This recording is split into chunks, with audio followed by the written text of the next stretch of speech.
सुप्रभातम भैया बहन। आज हम लोग इस वीडियो में कक्षा अष्टम का द्वितीय पाठ, जिसका नाम विलस्य वाणी न कदापि में श्रुता है, उसके प्रश्नोत्तर को देखेंगे। यह इसका प्रथम कालांश है। आइए हम लोग प्रश्नोत्तर देखते हैं। पहला जो अभ्यास का प्रश्न है उसमें पहला प्रश्न है उच्चारणम कुरुत, यानी उच्चारण करो। कुछ शब्द दिए गए हैं, उनका बस उच्चारण करना है, तो इसे सभी भैया बहन कर लेंगे। और दूसरा प्रश्नोत्तर हम लोग देखते हैं। दूसरा प्रश्नोत्तर है एक पदेन उत्तरम लिखत, यानी एक पद में उत्तर लिखिए।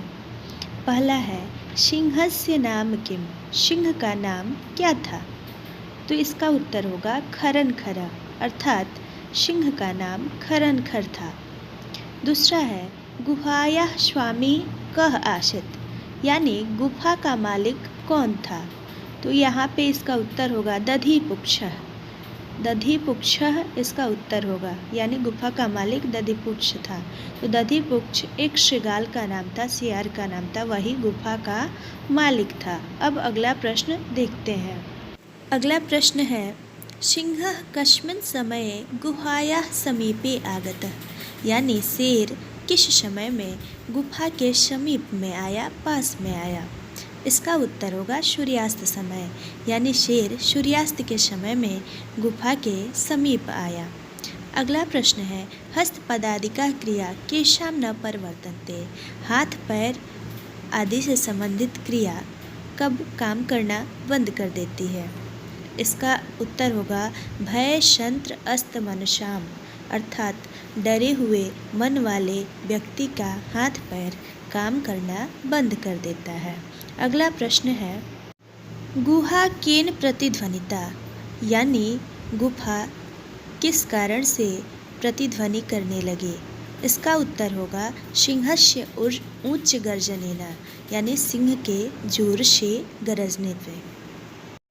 अगला प्रश्न है पूर्ण वाक्येन उत्तरत, यानी पूरे वाक्य में उत्तर दीजिए। पहला प्रश्न है खरन खरः कुत्र प्रतिवसति स्म, यानी खरन खर कहाँ रहता था?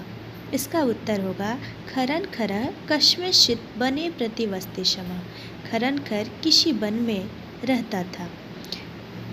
अगला प्रश्न है महतीं गुहां दृष्ट्वा सिंहः किम अचिन्त्यत, बड़ी गुफा को देखकर सिंह ने क्या सोचा? महतीं गुहां दृष्ट्वा सिंहः अचिन्त्यत यत् नूनम् एतस्यां गुहायां रात्रौ कोऽपि जीवः आगच्छति, अतः अत्रैव निगूढो भूत्वा तिष्ठामि इति। अर्थात बड़ी गुफा को देखकर शेर ने सोचा कि निश्चित ही इस गुफा में रात में कोई जीव आता है, इसलिए मैं यहाँ ही छिप के बैठकर देखता हूँ। अब आगे वाला प्रश्न देखते हैं। अगला प्रश्न है शृगालः किम अचिन्त्यत, शियार ने क्या सोचा? शृगालः अचिन्त्यत अहो विनष्टो अस्मि नूनम् अस्मिन् बिले सिंहः अस्तीति तर्कयामि ततः किम करवाणी। शियार ने सोचा कि अरे मारा गया, निश्चित ही इस बिल में कोई शेर रहता है, कोई शेर है, तो फिर क्या करूं? अगला है शृगालः कुत्र पलायितः, सियार कहाँ भाग गया? इसका उत्तर होगा शृगालः वने दूरम पलायितः, शियार वन में दूर भाग गया। अगला प्रश्न है गुहा समीपम आगत्य शृगालः किम पश्यति, यानी गुफा के समीप आकर शियार क्या देखता है? गुहा समीपम आगत्य शृगालः पश्यति यत् सिंहः पदति गुहायां प्रविष्टा दृश्यते न च बहिरागता। इसका अर्थ होगा कि गुफा के समीप आकर शियार देखता है कि सिंह के पैरों के निशान गुफा में अंदर जाने के तो हैं, पर बाहर निकलने के नहीं हैं। अब हम लोग अगला प्रश्न देखते हैं। अगला प्रश्न है कः शोभते, यानी कौन शोभायमान है? इसका उत्तर होगा अनागतम यह कुरुते स शोभते, अर्थात जो आए हुए दुख का निराकरण करता है वही शोभायमान है। अब हम लोग अगला प्रश्न देखते हैं।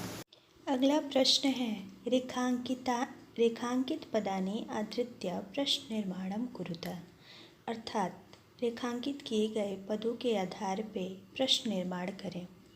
पहला प्रश्न है, क्षुधार्तः सिंहः कुत्रापि आहारम न प्राप्तवान।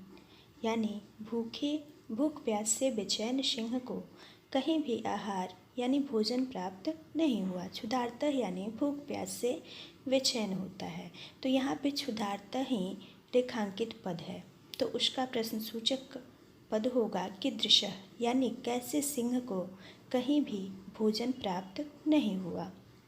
अगला है, दधिपुक्षः नामः शृगालः गुहाया स्वामी आसीत्। यानी दधिपुक्ष नाम का शृगाल सियार गुफा का मालिक था। यहाँ पे दधिपुक्षः को प्रश्न बनाना है तो किम होगा, यानी किस नाम का सियार गुफा का मालिक था। अगला प्रश्न है, एषा गुहा स्वामिनः सदा आह्वानं करोति। यानी यह गुफा अपने मालिक का सदा आवाहन करती है, यानी उनको बुलाती है। तो स्वामिनः यहाँ पे रेखांकित पद है, उसका उत्तर कस्य होगा। अगला प्रश्न है, भयशंत्र अस्तवर्षाम हस्तपदादिकाः क्रिया न प्रवर्तन्ते। यानी डर लगने पर हाथ पैरों से संबंधित क्रिया काम करना बंद कर देती है। तो यहाँ पे हस्तपदादिका को प्रश्न सूचक शब्द बनाना है तो कः होगा। अगला है, आह्वानेन शृगालः बिले प्रविश्य सिंहस्य भोज्यं भविष्यति। यहाँ पे बिले जो शब्द है उसका प्रश्नसूचक शब्द बनाना है, तो उसका प्रश्नसूचक शब्द पुत्र होगा। आज के लिए बस इतना ही। अब इसमें जो प्रश्न उत्तर बच गए हैं उसको हम लोग अगले वीडियो में देखेंगे। धन्यवाद। सभी भैया बहन इसे अपने फेयर कॉपी में लिख लेंगे।